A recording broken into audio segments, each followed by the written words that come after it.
Dave Roberts now available.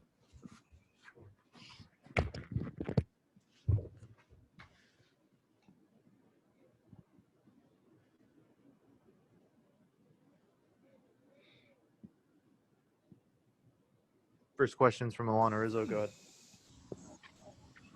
Dave, is Edwin Rios available for more than just a pinch hit situation?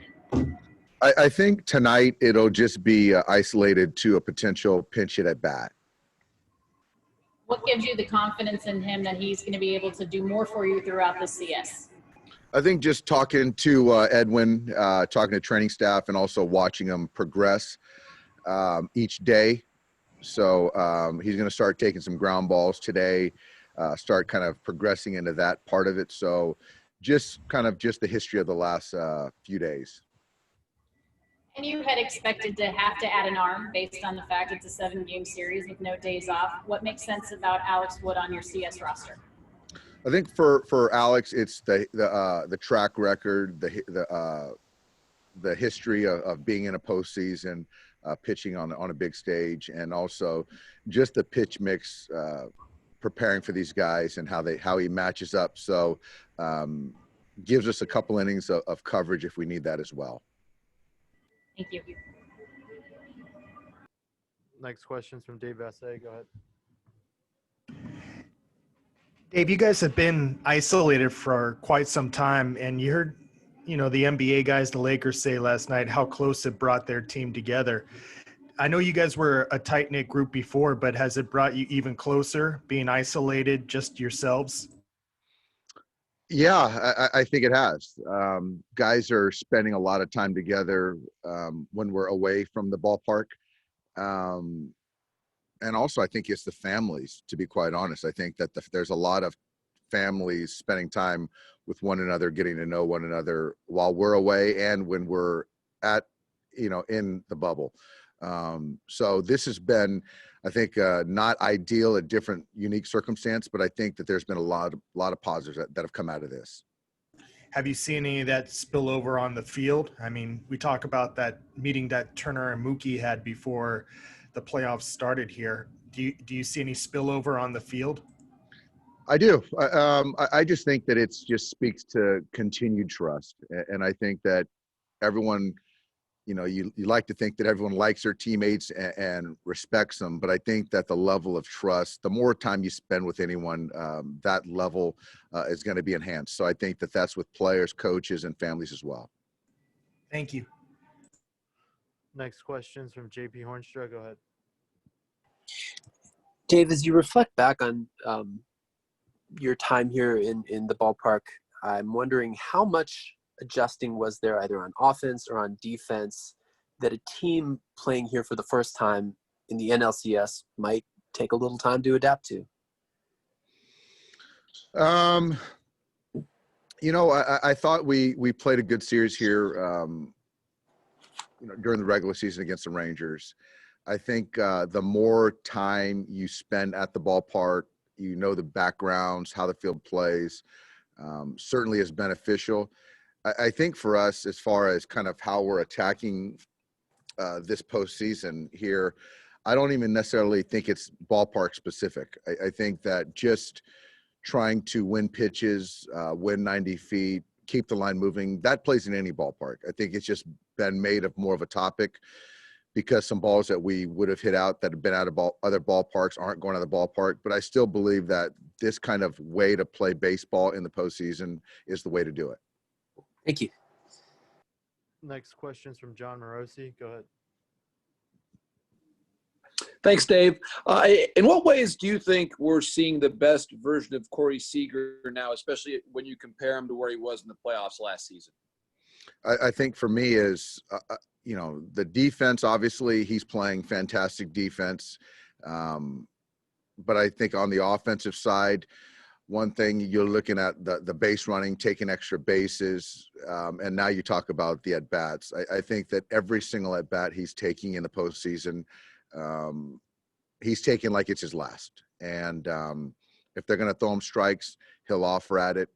And if he doesn't, he's willing to take first base. And I think that Corey is a hit collector, likes to get hits, but I think that understanding in the postseason, it's about getting on base. And really, I don't think anyone's doing that any better than he is.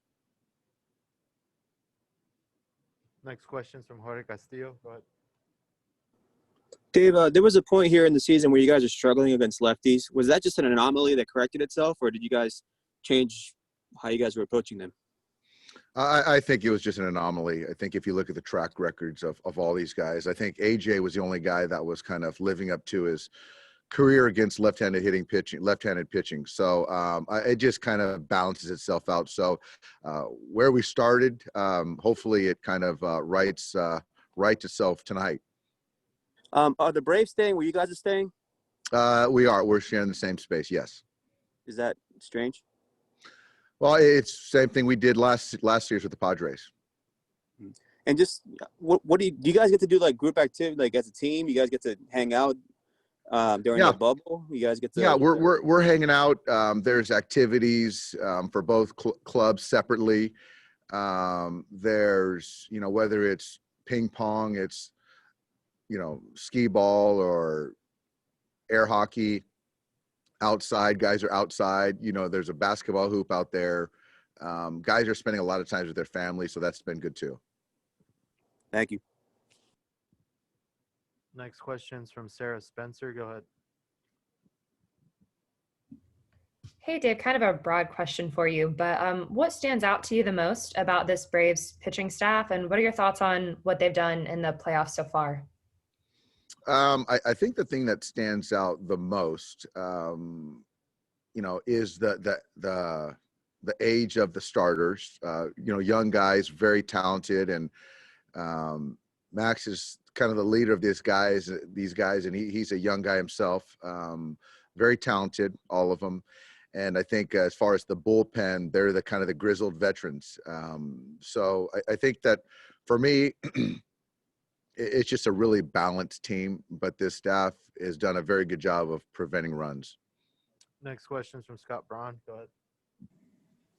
Hey, Doc, I know you've talked about this, but just how good, just coming off even the last start, does Clayton's stuff look compared to the past few seasons? It's just, as far as pure stuff, the ball's it's just more sharp. I think the fastball life in the zone, the slider, the last 3 turns has had the shape and the depth, the late depth that it typically has. And then the curveball has that break that we've grown to really appreciate with his curveball. And then also now you're layering in the sequencing. So he's just kind of done everything we've asked. And this is as good as he's thrown, in quite some time for this extended period of time. Next question is from Eric Steven. Go ahead. Dave, I was wondering if you had any thoughts about the start times for games 2 and 3 that just came out today. I was a little bit surprised as far as the timing, but that's kind of above all of us. And when they say play baseball, we'll be ready. Is it the timing in it, as in when you found out?